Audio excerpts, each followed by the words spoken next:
আসসালামু আলাইকুম রহমতুল্লাহি ওয়া বারাকাতুহু। প্রতিদিনের মতো আজও আরেকটি ডেইলি ব্লগ নিয়ে আসলাম নতুন করে। সকাল থেকে ভিডিওটা স্টার্ট করলাম রুটি বানানো দিয়ে। তো রুটি কিছু বানিয়েছি, তারপরে মনে হলো যে ক্যামেরাটা অন করি, তো ক্যামেরাটা চালু করলাম। তারপরে যে রুটি বানাচ্ছি একটা দুটো করে, তো কিছু কিছু বানানো হয়ে গিয়েছে, আবার এখন কিছু বানাচ্ছি। তো এইভাবে রুটিগুলো গোল গোল করে বানাবো, অনেকগুলো রুটি বানাবো, 2 দিনের জন্য বানিয়ে রাখবো। তো আমরা এখন মাঝে মধ্যে রাত্রেও বানায় রাখি, সকালে শুধু ভেজে খাই। কি করার, গ্যাস থাকে না, তারপরে রান্না খুব কষ্ট হয়ে যায় আমাদের জন্য। তার জন্য একদম পাতলা নরম তুলতুলে রুটি হতে হবে ঘরে, তার জন্য আরও বেশি কষ্ট। তো এই যে রুটিটা একদম পাতলা, দেখতেই পাচ্ছেন। তো একটু ভারী করলে যে রুটিগুলো ভারী হয়, দেখতে পাচ্ছেন কতগুলো বানিয়েছি। তো আরও কিছু আছে, বানাচ্ছি। তো এইভাবে সবগুলো একটা একটা করে বানিয়ে নিব। তো ভিউয়ার্স, আপনারা কে কে কোন জায়গা থেকে দেখছেন কমেন্ট করে জানাবেন।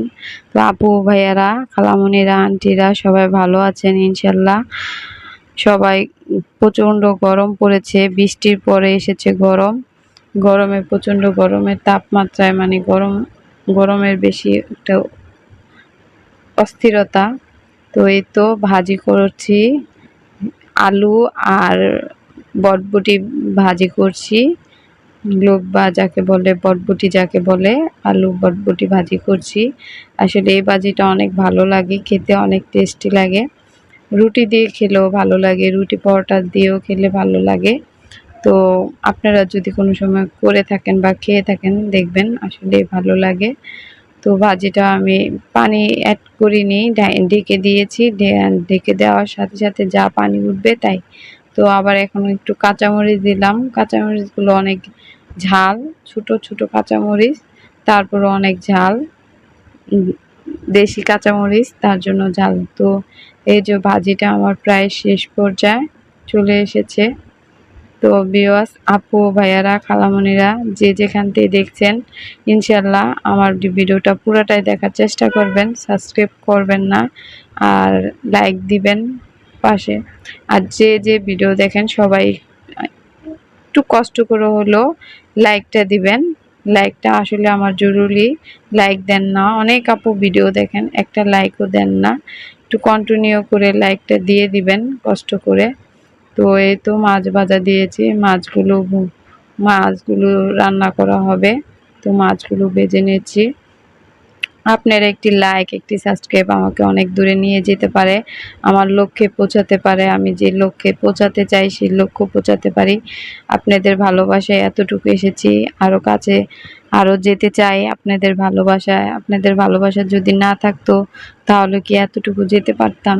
ইনশাল্লাহ আপনারা আরও বেশি বেশি করে লাইক সাবস্ক্রাইব করে দিবেন, আর পুরো ভিডিওটা দেখার চেষ্টা করবেন, টেনে স্কিপ করে দেখবেন না। আর যারা যারা আমার আজকে ভিডিওটি দেখছেন নতুন, তাদেরকে অসংখ্য ধন্যবাদ। আর তারা দেখে সাথে সাথে একটি লাইক দিয়ে সাবস্ক্রাইব করে দিবেন, আর একটি লাইক দিয়ে দিবেন। আর যারা পুরাতন, আগে থেকে আমার ভিডিওতে দেখা হচ্ছে, সেই আপুদেরও বলছি আপনারা দেখার সাথে সাথে একটি লাইক দিয়ে দিবেন।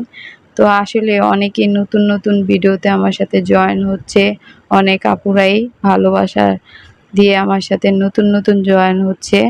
তো আপুদের জন্য বলছি যে আপুরা, তোমরা আমাকে আরও সাপোর্ট করো বেশি বেশি করে, তাহলে তোমাদের সাপোর্টে আমি আমার লক্ষ্যে পৌঁছাতে পারবো ইনশাল্লাহ। আমি চেষ্টা করছি, আর বাকিটা তোমাদের সাথে। তো এই তো মাছ দিয়ে তরকারি রান্না করব, ময় মশলা সব দিয়ে দিয়েছি, হলুদ, মরিচ, ধনিয়া, জিরা। তারপরে এখানে মশলাটা ভালো করে কষে নিচ্ছি। আর যে আমাদের চুলাতে আগুন, কষানো পারি না, তারপরও কষিয়ে নেওয়া চেষ্টা করি। কেন, তরকারির মশলাটা যদি ভালো করে কষানো হয় তাহলে কিন্তু তরকারিটা টেস্টি হয়। তার জন্য বললাম যে হ্যাঁ, ভালো করে কষানো হতে হবে। তো এই তো মশলাটা ভালো করে কষানো হয়েছে। এখানে সিম আর আলু আর দিয়ে দিয়েছি কাঁকরোল। তো আলু আর কাঁকরোল দিয়ে আজকে মাছ দিয়ে রান্না করব। আসলে আমি খুব কমই কাঁকরোল দিয়ে মাছ দিয়ে রান্না করি, কিন্তু আজকে রান্না করেছি, খুব ভালো হয়েছে। আমি বেশিরভাগ ভাজি করে খাই, কাঁকরোল চাক চাক করে বা এভাবে। কিন্তু অনেক ভালো হয়েছে, টেস্ট হয়েছে। কিন্তু সেই টেস্টটা আসলে আপনার খাওয়ার পর বোঝা যায়। আপনারাও রান্না করে দেখবেন, টেস্ট করে দেখবেন। তো ভিউয়ার্স, আপনাদের জন্য উপলক্ষে বলছি, তো এই যে আমি তরকারিটা বসিয়েছি, আসলে এটা আসলে সবাই খাওয়ার মতো এটা উপযোগ্য না।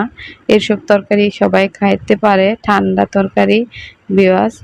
তো এই তো আমার ছাদ বাগানে চলে গেলাম। আমি একটু এই যে এইভাবে বেড়াগুলা দিলাম একটু দাঁড়িয়ে দাঁড়িয়ে। তো আমি তো ক্যামেরাম্যান, আমি ক্যামেরা শ্যুট করব, তো কেউ করার মতো নাই। তার জন্য পুঁইশাকগুলো একটু দাঁড়িয়ে দাঁড়িয়ে বেঁধে দিব। পুঁইশাকগুলো দাঁড়িয়ে বেঁধে দিচ্ছি।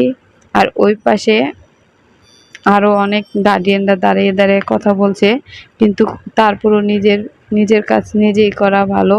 আশেপাশে অনেক বাড়িঘর।